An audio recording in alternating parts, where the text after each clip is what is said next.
سوال دا دی چې جنت او دوزخ دواړه چې دي دا به هر سړی ته په تقدیر ملاوي. الله پاک چې د چا په تقدیر کې جهنم لیکلی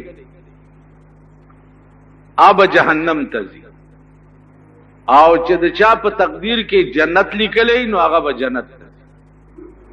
نو هر کله چې دا لیک پړ د پخوانه شوی. دویم سوال دا دی چې د چا په تقدیر کې لیکلی چې دا پلانې سړی به پلانې مړ کوي، نو چې هغه مړ کی نو دا هو قدرت مقرر کړی و چې د مرګ به د لاسې، نو بیا به الله تعالی دا سړی پې نیسي ولی. دا یو مسله ده چې د دې تعلق دی گویا د تقدیر سره، او دا په اسلام کې دا مشکل ترین مسلو نه ده. نو زه کوشش کوم چې څومره آسانو نه آسانو الفاظو کې کېدی شي چې تاسو په خدای پاک پوي. عرض داو چې جهنم او جنت صرف په دې کائنات کې دوه ډلو ته به ملاوي، چې هغه یو پیریان دي او یو بنی آدم دي. پیریان هم داسې مکلف مخلوق دی لکه څنګه چې مونږه مکلف، منځ، روجا، حج وغیرہ وغیرہ. رسول الله صلی الله علیه وسلم څنګه چې مونږ د پاره پیغمبر او باعث د هدایت هو، داسې پیریانو د پاره قرآن کې راځي چې رسول الله صلی الله علیه وسلم په سبا په مانځه ولاړو چرته په سفر کې،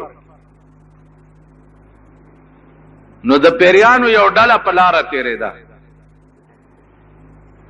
نو هغوی چې خپل وطن ته لاړه نو ټول خپل خپلوان راټول کړل او هغوی ته وی چې انا سمعنا قرآنا عجبا يهدي للرشد وخلقا. مونږ خو یو داسې قرآن واورېد چې هغه سړی د نیکۍ طرف ته رابلي. نو بیا د پیریانو یو مستقل وفد جوړ شو او راله رسول الله صلی الله علیه وسلم ته دعوت ورکو چې ته به زمونږ ملک ته راځې او مونږ ته به هدایت کوې. نو حضور صلی الله علیه وسلم بیا لاړو داغي ملک ته، عظیمه دنیا د پیریانو چې دا هغه د رسول الله صلی الله علیه وسلم په لاس مسلمان شو. دا هو قرآنی خبرې دي. بل ځای کې قرآن کې الله فرمایي چې وما خلقت الجن والانس الا ليعبدون، ما پیریان او بنی آدم ندی پیدا کړی مگر دې د پاره چې دوی به زما عبادت کوي. نو پیریانو بنی آدمو سره جخت د پیریانو ذکر چې عبادت د پاره صرف پیریان او بنی آدم پیدا دي، عبادت بدوی کوي. نو پیریان هم داسې مکلف مخلوق دی لکه څنګه چې مونږ یو. بیا دغه پیریان اوس خو زمونږ ملک کې داسې خلق به ګورئ اورئ به پیریان نشتا او پلانې نشتا او پلانې نشتا او خدای نشتا او رسول نشتا. دا گند بلا خو په پاکستان کې ډېر زیات.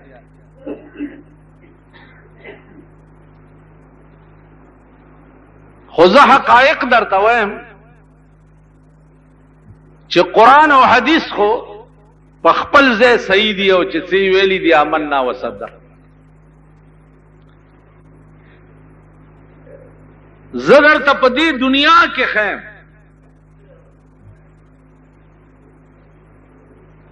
چې پاکابرو د دیوبند کې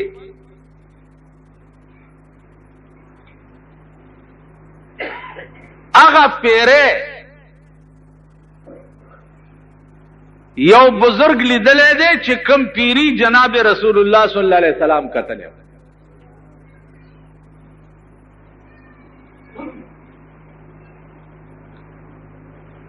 د پیریانو عمر چې دی بیا 100 کالی مونږ په شان عمر نه دی داغي عمر 100 کالی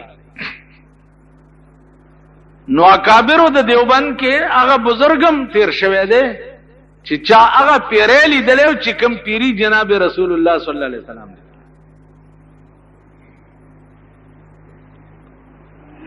نو گویا هغه بزرگ ته بیا د بزرگانو تابعی وي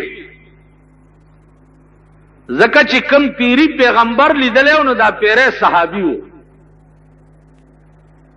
او بیا څوک چې صحابي وګوري نو هغه ته تابعی وي بیا څوک چې تابعی وګوري هغه ته بیا تبع تابعی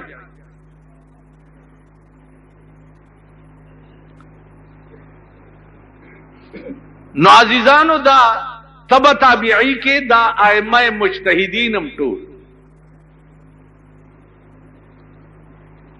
اوس امام ابو حنیفه رحمت الله علیه او امام شافعی او امام مالک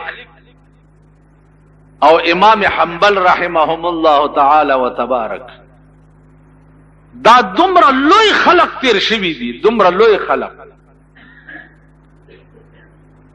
چې کزه په داوی سره درته وایم په داوی سره چې په ټول پاکستان کې صرف د شمار علماء به د شمار بشمار نه اسی دی خو بشمار مولیان خو ډیر زیات د شمار علماء به چې هغه به د امام ابو حنیفه او د امام شافعی او امام مالک او د امام حنبل په خبرو پویږي قدره د شمار علماء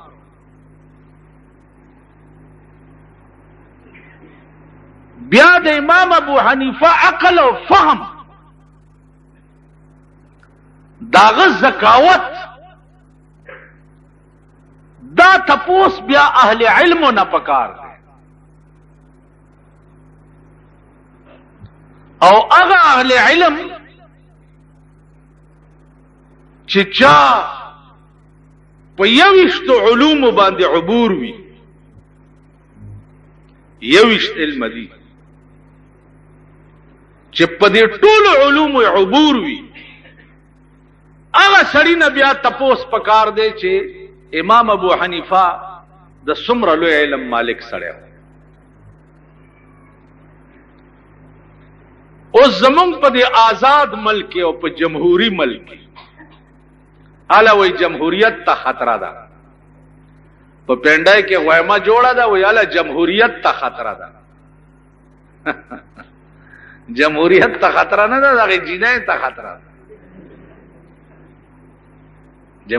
جمهوریت خو جمهوریت څه ته وای چې د عوام چې دی کلن عام دا ووټ ورکی دی منبرانو او کوم منبرانو لای چې ووټ ورکړي دی دا غي سودا د کروڑ نرالان دي نه کی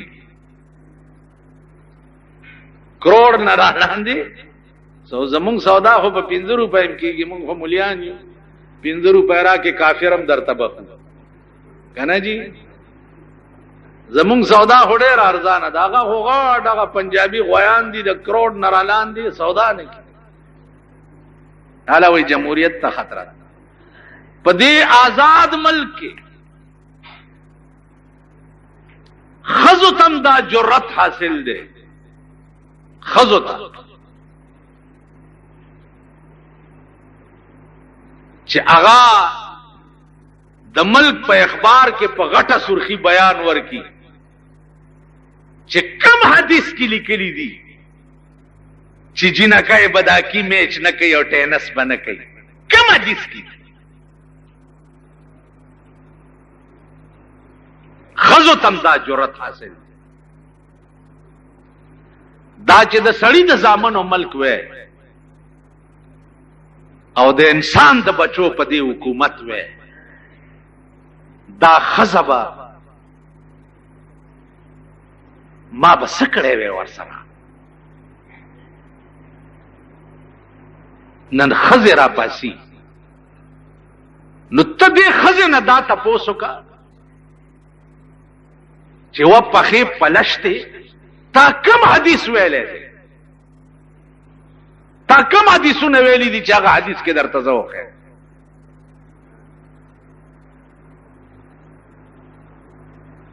نو چې زه راځي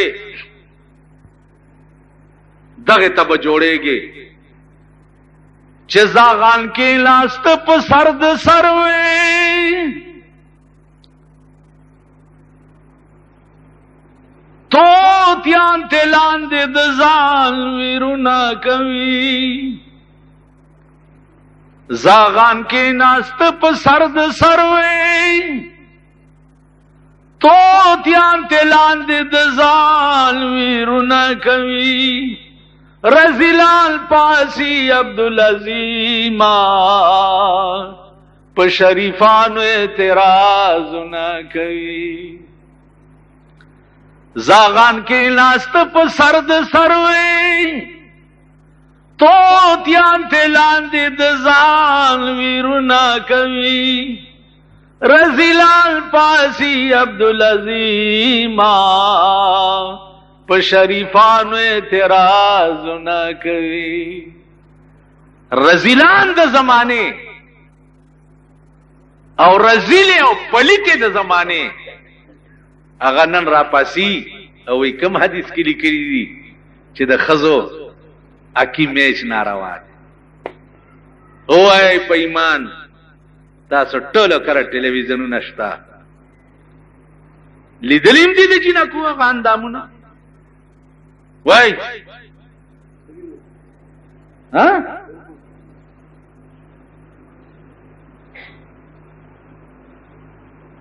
کمیس پرتګي وستی صرف نه کرے اغوسته او ګین کوي او د دنیا د لوندان ورته ناشتي او دا ورته ګوري په دې ملک دا جرأت خزو وکړو خزو وکړو دا جرأت چې کوم حدیث کې د مليانو دماغ خراب دی نو عزیزانو عرض داو چې مونږ داسې دور نه تیریږو لګیایو او داسې ملک نه تیریږو لګیایو چې زمونږ په ملک کې د دین دا مذاق اڑاوي ابل ورځ یو فوټو راغلی او په جنگ اخبار کې بے نظیر ناسته د قران لولي لیدلې مو ټولو کتل یو کړ ټول لیډرګي لیډر اخبارونه خو ګوري کنه نور څه نظر دي اخبار خو ګوري قران لګیا دا ګوري ولاندې لیکري چې بے نظیر قران پڑھ رہی ہے نو مال چې دا کوم قران تدا ناسته ده دی قران کې لیکلي دي چې د خزې جامې چې دی دغه کپڑا بم پردې سړې نه ګوري دی قران کې لیکلي نو دی قران تدا ناسته څنګه ده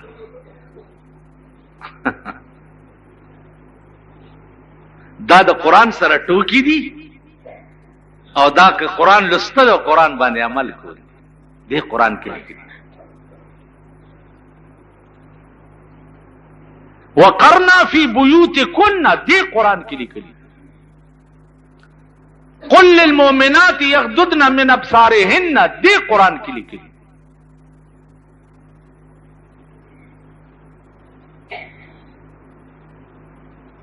نو بہرحال عرض داو چې ملک د هلاکت او د تباہی طرف ته په اعتبار د دین روان دی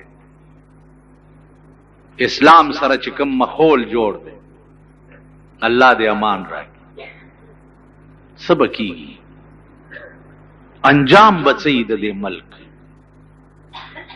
ناهلا را پاسی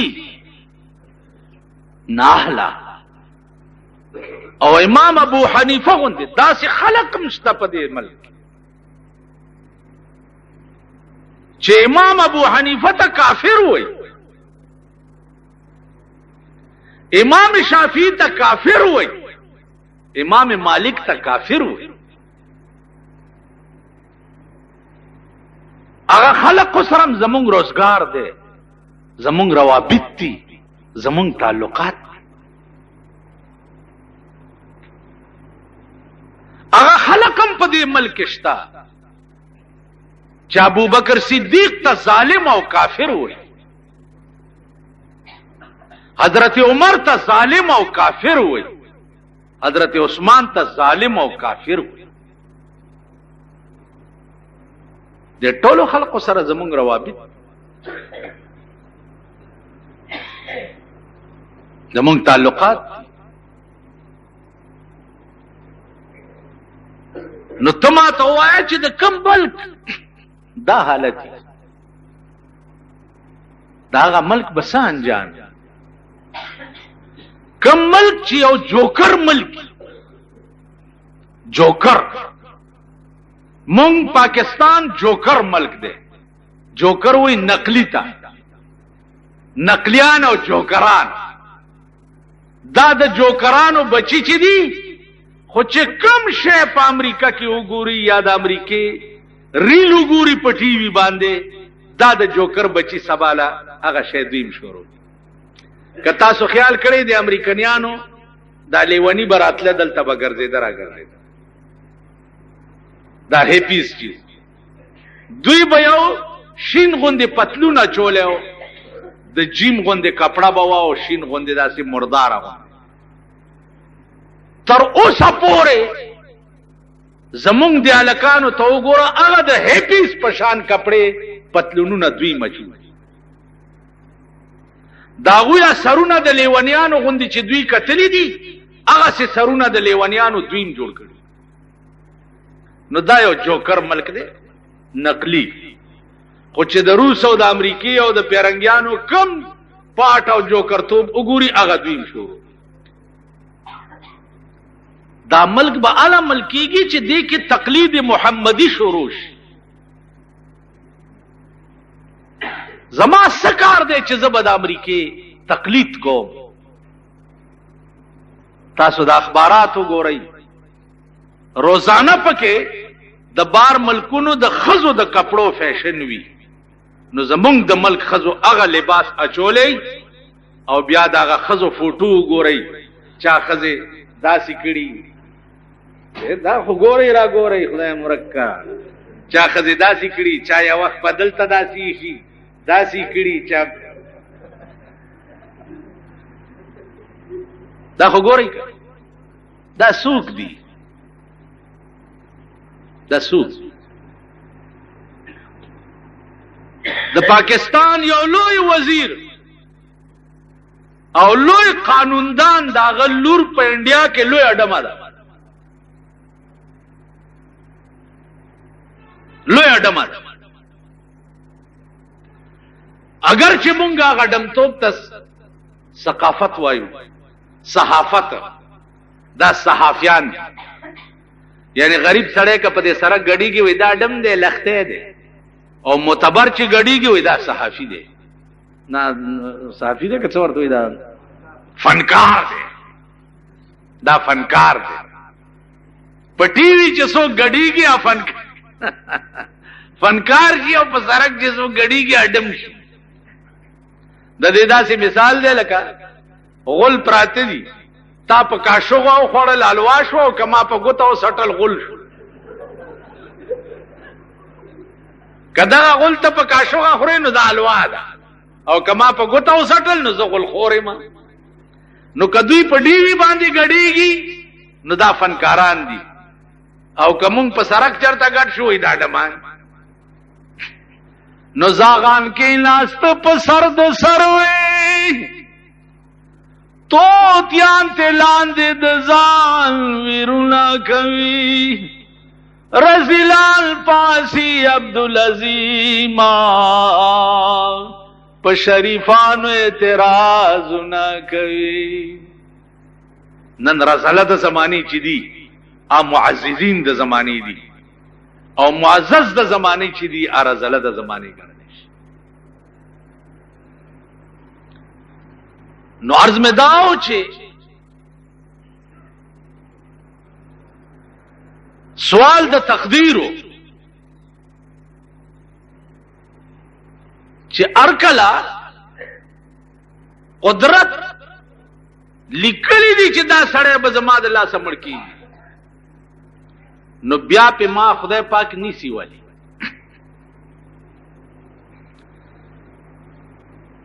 عزیزانو د دې آسان جواب دی، آسان. قرآن کې راځي چې وما كنا معذبين حتى نبعث رسولا. زه ترغه پوری یو قوم ته عذاب نه ورکوم چې سو پوری می هغه قوم ته رسول نه لېږلی. د رسول ټکی کې د ائمه مجتهدینو لږ اختلاف.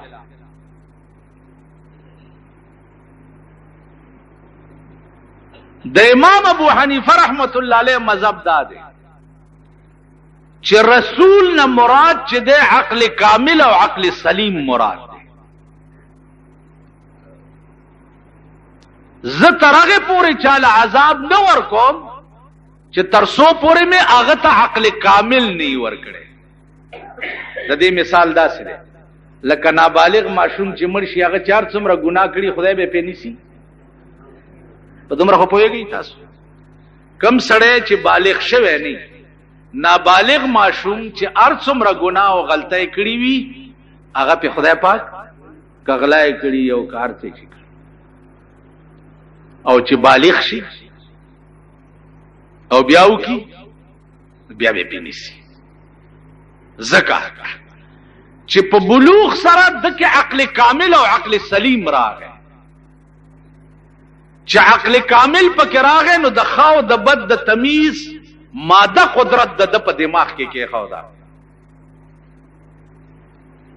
نو چې د ښه او د بد ماده د په دماغ کې قدرت کېښوه او د ته وښودل چې دا کار ښه دی او دا بد دی، او ورسره بیا اختیار ورکو چې ښه او بد مې درته وښوده، اوس تا اختیار دی چې که په دې ښې لاره ځې او که په دې بده لاره ځې. د جماعت نه تاسو بار دې سړک ته وځئ او ما نه تپوس وکئ چې جي ډبګرۍ ته کومه لار تلې ده. نو زه تاته وایم چې ډبګرۍ ته دا سړک نیغ په ډبګرۍ ورغلی دی، او یو سړک داسې په سیول کوارټرونو په ریلوے کوارټرونو چې راتاو شي او بیا په میشن اسپیټال نو یو سړک ورته دام راغلی.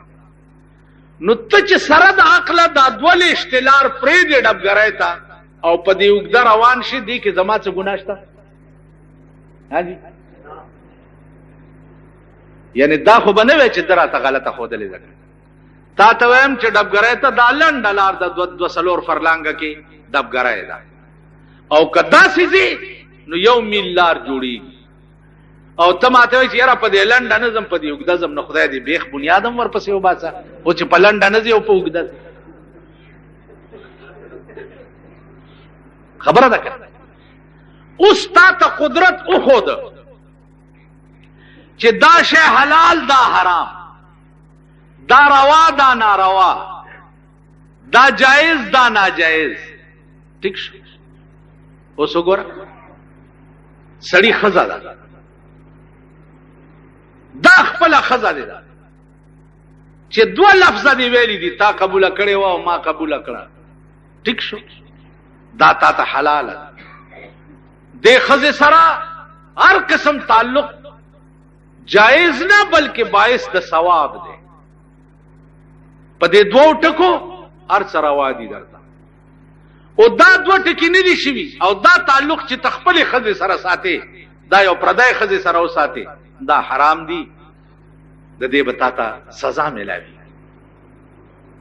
وګوره ګډوری دی، صبح ویښته دي پې، سپی دی،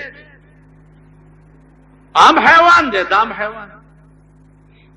ته چې د ګډوري غوښه خورې نو د سپي ولې نه خورې؟ بیا به خنزیر تاسو نه لیدلی هغه دومره سربي چې د ډور سربوالي وجې نه پکې سره غوښه نه. نو چې ګډوری خورې بیا خنزیر ولې نه خورې؟ خو دا قدرت ستا په دماغو کې ایښي دي او درته ویلي دي چې دا ګډوری دا حلال دی، دا ما تا دپاره رزق پیدا کړی دی، او دا خنزیر دا نجس دی، دا سپی دا نجس دی. نو عقل قدرت تاله چې درک او بیا اختیار درک چې که ښه کې او که بد کې. نو هغې نه بعد ستا رانیول د یو ګناه نه پس ته دې کې خو به خدای ته نسبت د ظلم نه وي. حاجي د بل دې بل مثال دا دی چې ته د کوی په غاړه ولاړې او زه درته یم چې ما غورځېږ، ته وایې نه زه یم ما غورځېږې، ته وایې زه یم به کوه بیړه دې غر کړه، ته وایې نه زه ما ته څه پکار دي دې وخت کې چې رستو نه ټیلم درکم چې لاندې ځې اورمېږ دې مات شي. د قرآن د دې آیات دا جواب دی. الله د دوی په زړونو مور ووهل. 1,40,000 پیغمبران دې قوم ته راغلي او دې قوم نه دي منلي، تېنه پیغمبران زړه چاودي تللي دي که نه دي تللي؟ دې قوم نه زړه چاودي تللي، خیرې ورته کړي دي او قوم د قوم یې ټول تباه کړی. بیا د رسول الله صلی الله علیه وسلم غوندې پیغمبر چې څخه لري پې اچوم په بدل کې دعاګانې ورته کوه. څخه لري کور لاندې تېرېږه پاس نه پې خزلې راغورځوم دعاګانې ورته کوه. داسې پیغمبر او د داسې پیغمبر خبرم ته نه منې نو الله ورته ویل چې پرېږده انذرتهم ام لم تنذرهم لا یؤمنون. که یری که نه یری دوی ایمان نه راوړي او دې نه پس ما د دوی په زړونو مور والو بیړه مې وله غرقه کړه او عمر له مې تباه کړه. تاسو خیال راغی؟ نو عزیزانو ته د تقدیر باس دی. بله مسله دا ده چې ان شاء فلیؤمن و ان شاء فلیکفر. که د سړي خوښه شي مسلمان دي شي، که خوښه شي کافر دي شي. لیکن په اسلام کې مې درته خیر ښودلی دی او په کفر کې مې درته شر ښودلی دی. نو چې هر کله ښه او خراب لارې مې درته وښودې او ته سره د عقله ښه لار پرېږدې او په بده ځې، دې کې نسبت خدای ته د ظلم نشي کېدی، بلکې دا د خدای عین عدل دی. نو ما هغه یو سړي ته ووایي چې په دې خو به پوه شوی که نه چې د دې ملک تقدیر بیا د چا په لاس کې راغی.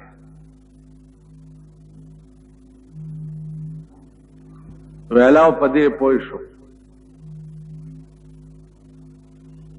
کم سره دی چې دنیا وابسته ده په هغې خو فوراً پوه شوی چې د ملک د تقدیر واګې بیا د ښځې په لاس کې راغی.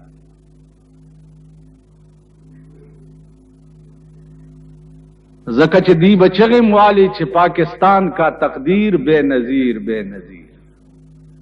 نو د پاکستان د تقدیر واګې بیا د بے نظیرې په لاس کې.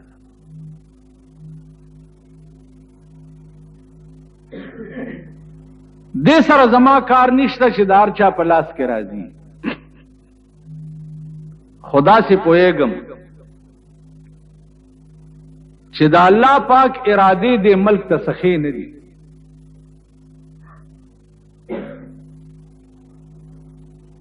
ځکه چې په کم ملک او په کم قوم باندې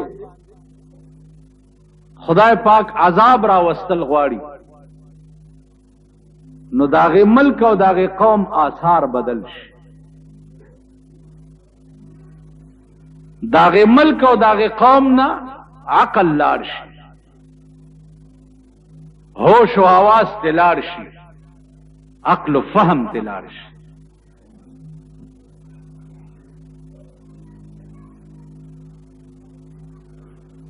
اوس دا ټولې مسلې چې دي دا بالا د سړی مخې ته راځي چې سترګې پټې شي، چې سترګې پټې شوې د دې ټولو څیزونو انکشاف به پې وشي.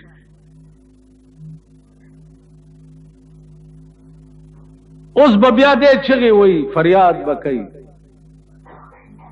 اوس څه نه کېږي، لاړو وخت تېر شو.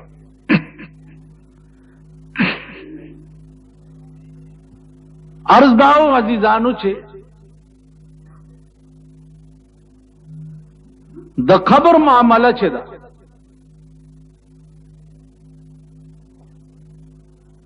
دا حدیث کې راغلی،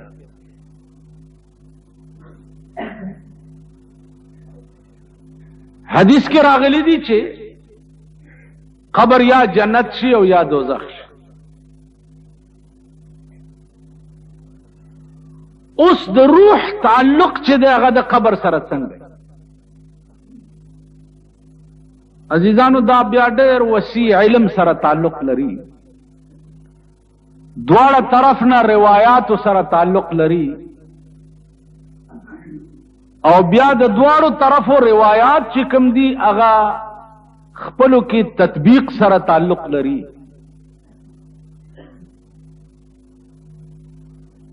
روایاتو کې راځي چې مړی باندې سړی سلام واچي،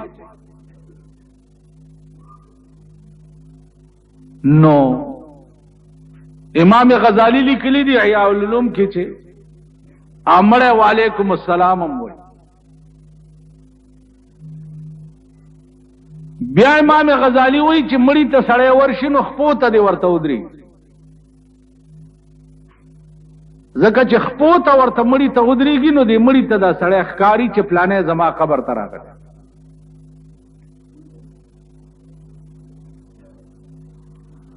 عادت مبارک د جناب رسول الله صلی الله علیه وسلم داو چې مقبره ته براغه نو دا به وی چې السلام علیکم یا اهل دار قوم المؤمنین انا ان شاء الله بكم لاحقون. پتاسو دې سلام وی هغه خلقو چې د ځمکې لاندې اوسېږي، مونږ هم که د خدای رضا وشي زر دی چې تاسو سره به یو ځای شو. حضرت عائشہ فرمائی چې تپوس شو د رسول الله صلی الله علیه وسلم نه چې تاسو چې په دې ادیره سلام واچوي نو مړی دا سلام اوري؟ نو حضور فرمایل چې اوریدل خو څه کې بلکې رد سلام هم کوي، وعلیکم السلام هم وایي. په دې کې د احناف او د شوافیع اختلاف ته، په سماع موتا باندې احناف قائل نه، داغه بیا مختلف جوابونه دي، هغه وګد باسته استاسو مخ کې اوس چېړم نه. بیا د قرآن د بعضی الفاظو نه دا معلومیږي چې انسان کې دا روحونه چې دي دا دوه دي، یو روح د حیات ته او یو روح د تمیز دی. یو هغه روح دی چې سړی پې ژوندی، او یو هغه روح دی چې سړی پې د سړي بل شي شناخت کولی شي. لکه د دې داسې مثال تاسو وګورئ چې سړی اوده شي نو اوده سړي ته که زوی پلار رور ښځه څوک کټ سره ولاړي نو دا اوده سړی پیژني چې پلانې ولاړ دی؟ حاجي نه پیژني، ځکه چې دغه وخت کې دې سړي نه هغه د تمیز روح وته دی چې بل پې وپېژني. د اوده کېدو په ټایم کې د تمیز روح اوځي او د حیات روح پکې وي، او د مړ کېدو په ټایم کې د تمیز روح پکې وي او د حیات روح ته وځي.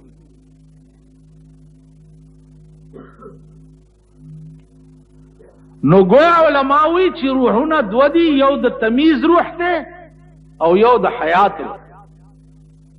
نو د اوده کېدو په ټایم کې د حیات روح پکې وي او د تمیز ته وځي. سړی ژوندی دی او بل نشي پیژندی او د مړ کېدو په ټیم کې د تمیز پکې وي او د حیات تمیز. نو گویا په قبر کې د تمیز روح چې دی هغه پکې وي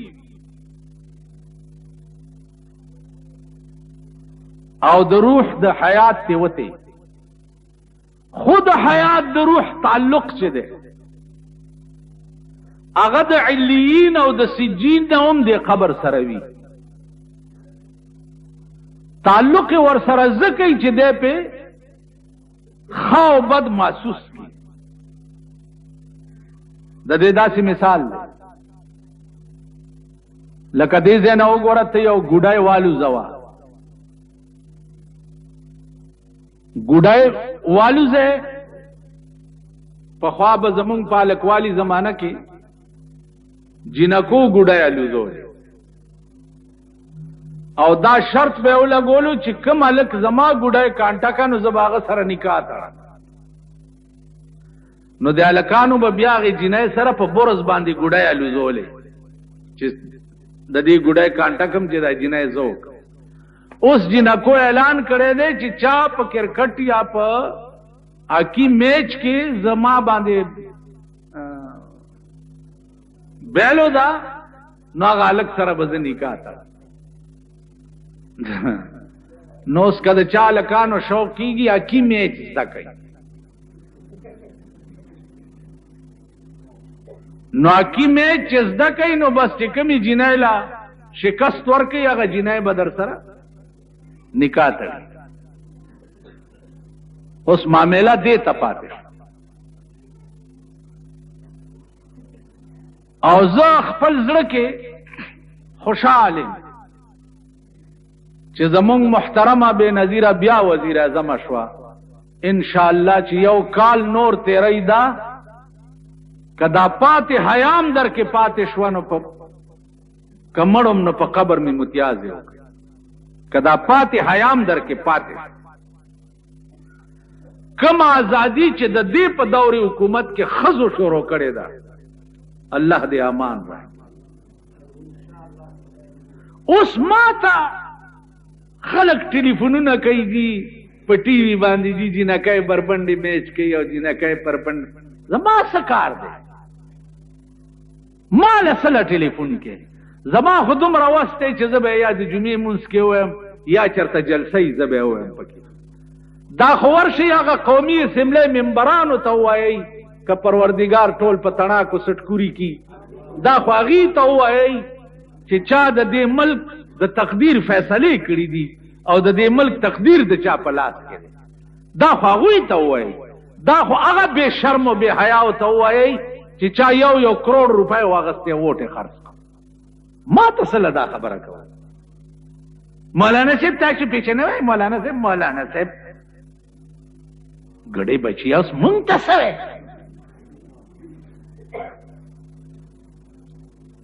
اوس راته پاس چا وی چې جلوس خلکو ویسته چې یا الله شکر دے یا الله شکر دے یا الله شکر دے چې دا مور بیا وزیر اعظم شو یا الله شکر دے. دا پښتانه دي نه په شرمونو شرمېږي بے حیاو پرتګونه د نوتی دي په شرم پوهېږي نه د بربند مثالم دی بربند سړی چې لیونی چې بربند ګرځي هغه لیونی ته ټول خلک بربند ښکاري. او زمونږ ژوند څنګه شو او زندگی خواب ہے دیوانے کا زندگی خواب ہے دیوانے کا نہ سمجھنے کا اور نہ سمجھانے کا. دا ژوند زمونږ د لیونی خوب دی لیونی په خوب چې وګوري نه په خپله پې پوهېږي او نه بل پوهولی شي نو زمونږ ژوند د لیونی خوب زمونږ ژوند د لیونی ژوند شو پوهېږو نه بلکل په خپل شرم او په حیا باندې شرم راته شرم نه ښکاري حیا راته حیا نه ښکاري په داسې بې غیرت او داسې بې حیا وخت کې را پیدا شو زه درته ایمانی وایم چې زه د پښتنو دا کرتوتونه ګورم، د پښتنو دا ځان ته چې پښتانه وایي د دې کرتوت چې ګورم نو زه وایم چې یا الله چې په پښتون قوم کې زه نه وی پیدا، چېرته په دلی کې پیدا وی. نن څومره شرمېدلي چې دا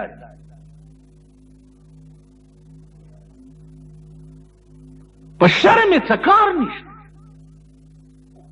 دا هغه د بې حیا بچي دي، کور ته به ډمه نه نباسي، کور او پردي لونډان به کور ته نه نباسي، او د ښځو د لوڼو په مخ کې به ډمه ګډۍ او پردي لونډان به ورته ناست. دا د اورېدو خبرې درته نه کوم، دا درته د دیوال په دیوال خبرې کوم، د لیدو خبرې درته کوم. وی سی آر نه وړئ کور ته تاسو، او په کور کې د شپې پردي لونډان نه بوځئ. ستاسو خویندو میندو سره پردي لونډان ټوله شپه وی سی آر ګوري. تاسو دا بیټکې دې دپاره جوړې کړي.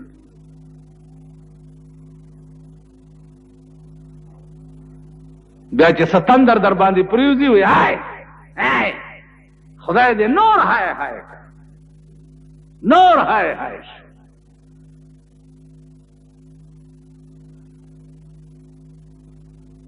هغه ورځ یو ښځه راله وې څه تعویذ راته، مال څه تعویذ درته، موږ له خو ترورې تعویذونه نه راځي. ویل زوی مې دی ستا په کیسټ کې مې اورېدلي چې اول د زوی په واده ګډېږي او بیا سر شو کوي. ویل زه پې داسې ګډه شوې ومه چې یو میل د هغه جنج لرې تله او میل پې ګډېدم. اوس بوډای ماته وایي نو مالو زه څه وکړم چې ته میل پې ګډېدې. ویل اوس مې پرېږدي نه. ښځه ورته وایي چې دا مور دې وشړه د کور. مال ترورې یو ښه مشوره درکړم. ویل راکړه که نه. مال چې یو میل د زوی په واده ګډه شوې وي که نه، نو دلته یو بوډا دی ښځه یې مړه ده، راځه چې ورته په نکاح دی راځه. وایي ویلې زما عمر د دې کار دی اوس چې په بوډا ځان واده وکړم. مال ستا عمر د ګډېدو دی اوس چې یو میل پې ګډېدې. بس وتښتېده. دا زړې دي.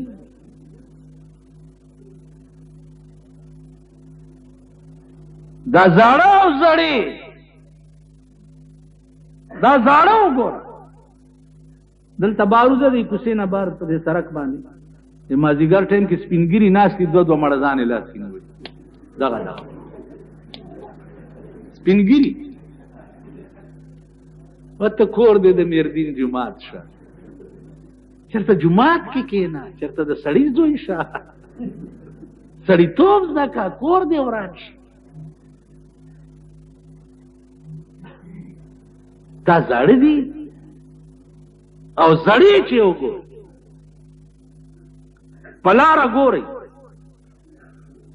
کومو چادرو والا جینکو سره چې په بورکه کې زړه ښځه روانه وي،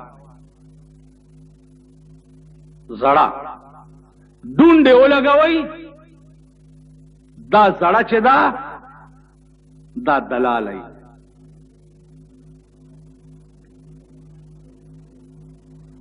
دا دلاله او د دې زړو د لاسه تا درته د اورېدو خبرې نه کوم. زه چېرې د اورېدو کیسې نه کوم، هغه کیسې کوم چې ما په سترګو لیدلي او درته یې په ګوته اوس ښودی شم.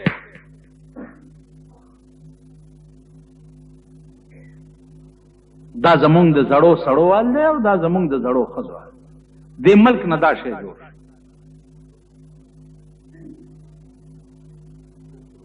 نور بګورئ تاسو، نور بګورئ. مونږ نه به دا شی جوړېږي چې د خدای نوم اخیستل به په دې ملک کې ممنوع قرار شي. څوک چې د خدای نوم بالي توره به ورپسې راغستې کېږي چې تا ویلې چې خدای یو دی. مونږ به وایو نه چې مونږ نه دي ویلي. توبه. اوس ته ماته ووایه چې کومه معاشره داسې وي او کوم قوم داسې وي، نو دا قوم به په قیامت کې هغه ډله وي چې جنت ته به روان وي، او دا قوم به د مرګ نه وروستو هغه مړی وي چې قبر ورته د جنت د باغچو نه یو باغچه جوړه شي. دا به هغه مړی.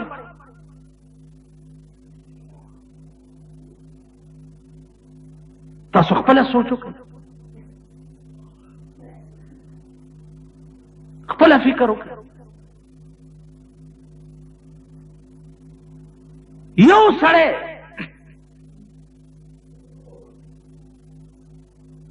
چې رور وینو ته تږی ناست دی، ضرور وینو. یو سړی چې راپاسي د دولت دپاره هغه ورځې پلار مړ کړی دی. پلار ولې؟ وی الله ځوان عمر ډېر راته ښکارېده، دا مال یې په بل طریقې ماته نه پاتې کېدو، نو مال چې راشه مړې که نو د شپې د بالښت رګړ په دې مری ورکړی دی او وجلی. اوس ما چې پته ولګېده چې دا پلار یې ولې مړ کړ، دا چل دا پلار یې ځکه مړ کړو چې دې پلار یې په لاهور کې ډمې ساتلې وې.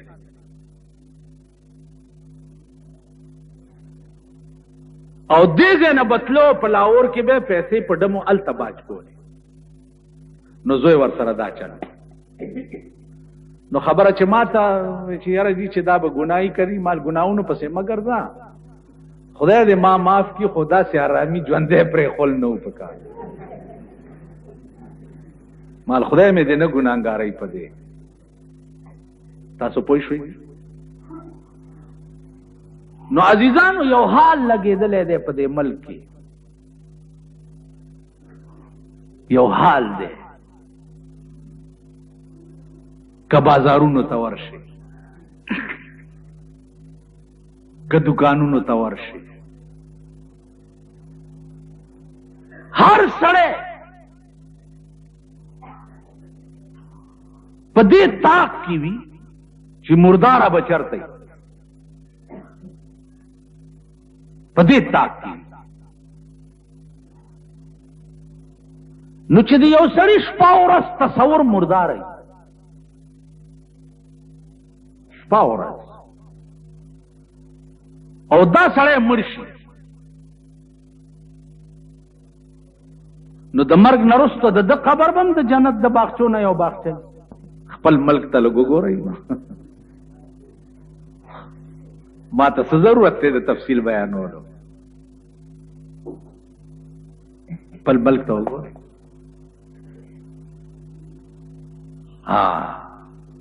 زه یې ونیوم او د شب قدر قلعه کې یو کال قید کړم.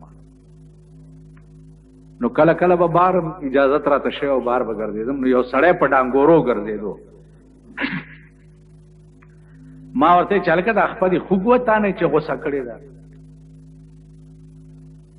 ما ته وی کېنه، نو د سړک په غاړه یې کېنولم. وی چې قصه داسې وه چې زه د باجوړ نه پاس د هغه غرونو یم،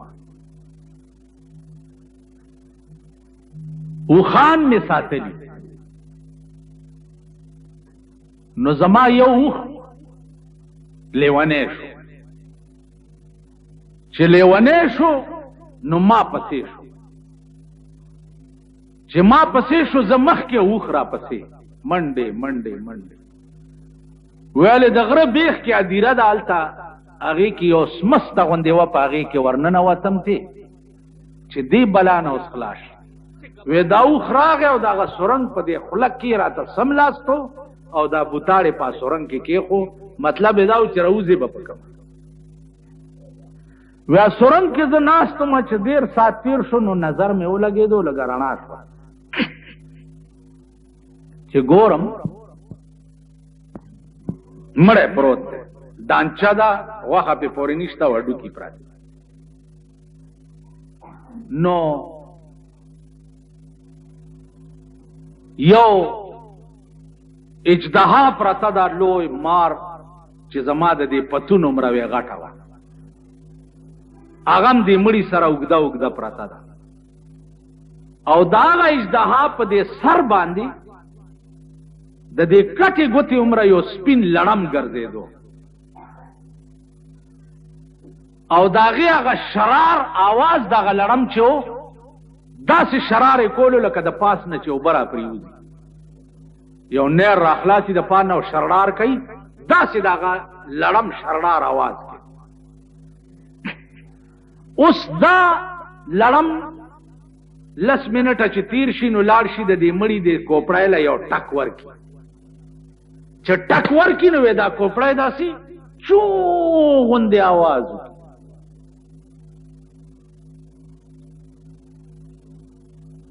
ویړه کې مې خیال کولو چې اوښ نه د منډې والے په بل قهر واوري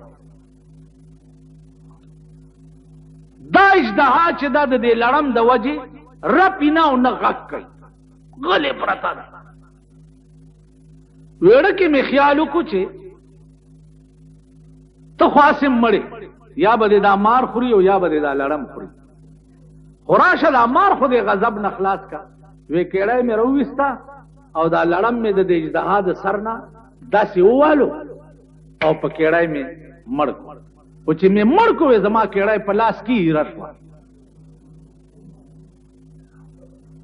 چې ایره شوه دا اجدها روغ غوندې وخوځېده او پویه شوه چې لړم خو لرې شو نو روانه شوه او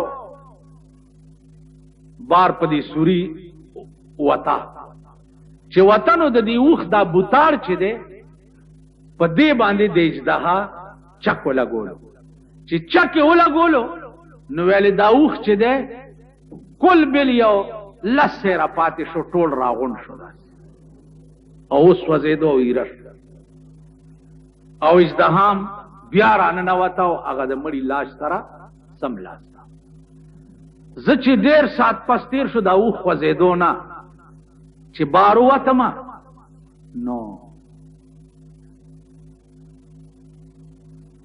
دا اوښ مې چې ولیدو نو یو لته مې د غصې نه په دا خېټه کې ورکړه چې بیړه دې غرقه شه په ما خو دې مرګ تېر وی چې لته مې ورکړه زما دا خپتر ګوډې ګوډې پکې ننوته ځکه چا خو ایره شوی و بس وی خپې نه مې غوښې پرېوتې چې غوښې پرېوتې چې تر کوره را رسېدم او صاحب وی اسپتال ته چې را رسولم ډاکټرانو ولیدم ویله په بیخ کې چې دا خپه پرې کوي که نه بلکل ټول اوس به پوایزن کېږي دغه زهر به شي ټول بدن وی دا خپه یې رانه بیخ کې غوسه که دا ویل ما سره دا چل شوی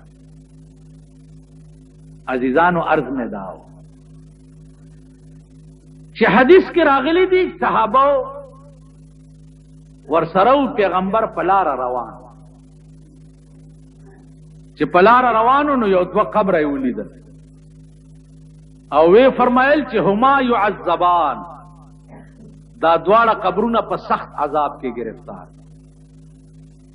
وما يعذبان فی کبیر سلویه ګناه نه و کړې خو خدای رانیولي نو د قجورې یو ډکی راواغستو آی په منځ دوه کو نیم ډکی په یو قبرو وټومبلو نیم په بل صحابه ته وی چې دا شین ډکی د خدای ثنا وي چې تر کومه دا ډکی شین وي نو په دې مړو به عذاب نه صحابه ته وی چې صحابه کده دې یری نه وي چې تاسو به بیا سبا مړ نه خخوي نو ما بنن دعا کړې وي چې په دوی څه عذاب دی چې دا خدای تاسو ته وکړي او خی درته ځکه نه چې بیا به د یری مړ نه خخوي چې دې قبر کې خو ډېر لوی مصیبت دی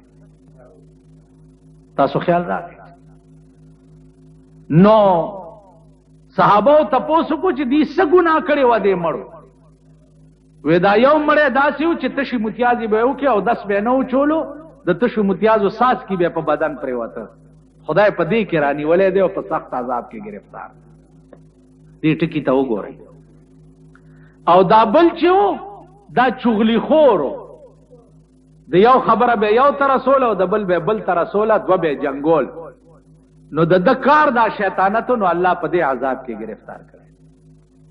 د مرګ نرستو په دومره ګناه باندې به چې مؤاخذه وشي نو پیغمبر په قبر ولاړیم لاندې خدای رانی ولي. ما په دې خبرو پوهیږئ؟ پیغمبر په قبر ولاړی اوم لاندې امړه خدای رانی ولي. نن ستا عقیده دا ده چې پلانی زیارت ته لاړم خدای به مې پرېږدي او پلانی پیر صاحب نه مې طریقه وکړه خدای نه پیر صاحب ځان له په غضب اخته یې چېرته ځان خلاصولی شي که نه شي خلاصولی. تاسو خیال راغی؟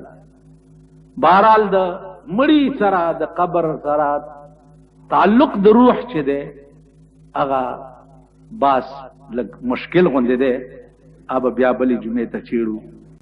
واخر دعوانا